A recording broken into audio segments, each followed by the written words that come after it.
You're a student, juggling classes, assignments, and maybe even a part-time job. Life's already hectic, and then bam! The news hits.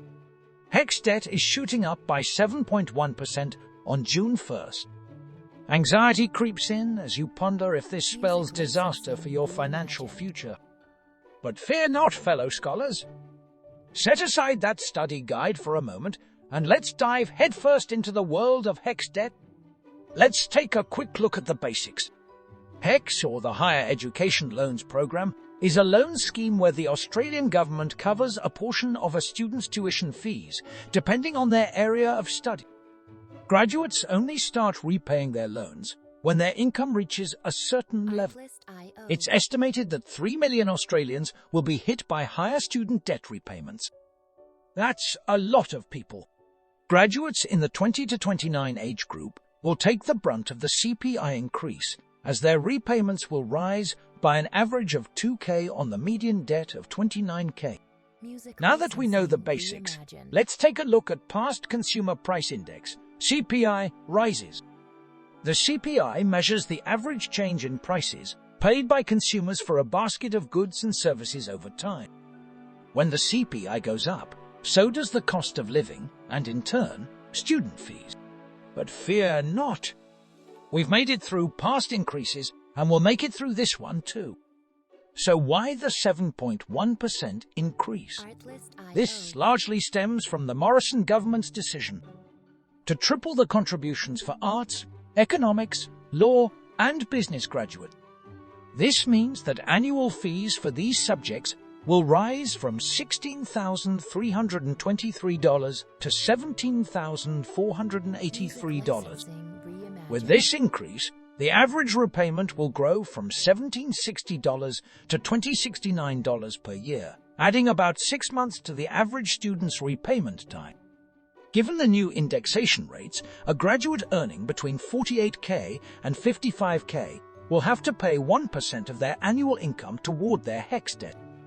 As the income thresholds are also indexed, the lowest repayment threshold will rise to $51,000 and the top threshold will rise to $151,000.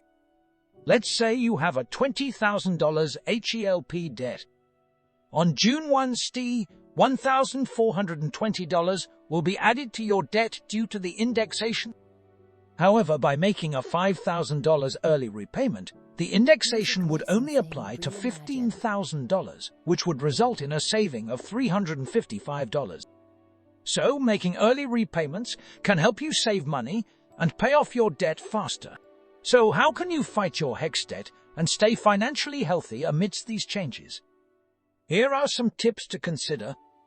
Be informed, keep track of your current and potential HECS debt, and be aware of the income thresholds for repayments. Knowledge is your best weapon in tackling debt. Make early repayments. As we just demonstrated, making early repayments can help you save money and reduce the overall amount of your debt. If you can clear the debt before the indexation is added on June 1, you can avoid the impact of inflation altogether. Plan your career. While you can't predict the future, having a career plan can help you gauge your potential income and repayment timeline. Remember, you only start repaying your HECS debt once your income reaches a certain level.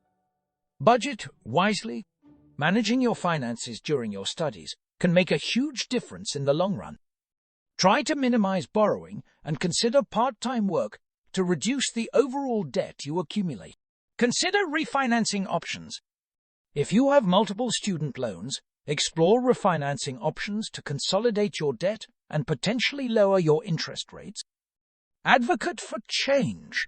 If you're passionate about making higher education more affordable, join groups and campaigns that share your vision. Together, you can make a difference. So there you have it. While the 7.1% HECS debt increase may seem daunting, remember that you're not alone and you can navigate it. Stay informed, make smart choices, and keep a positive mindset. Together, we'll overcome this financial challenge and emerge stronger than ever.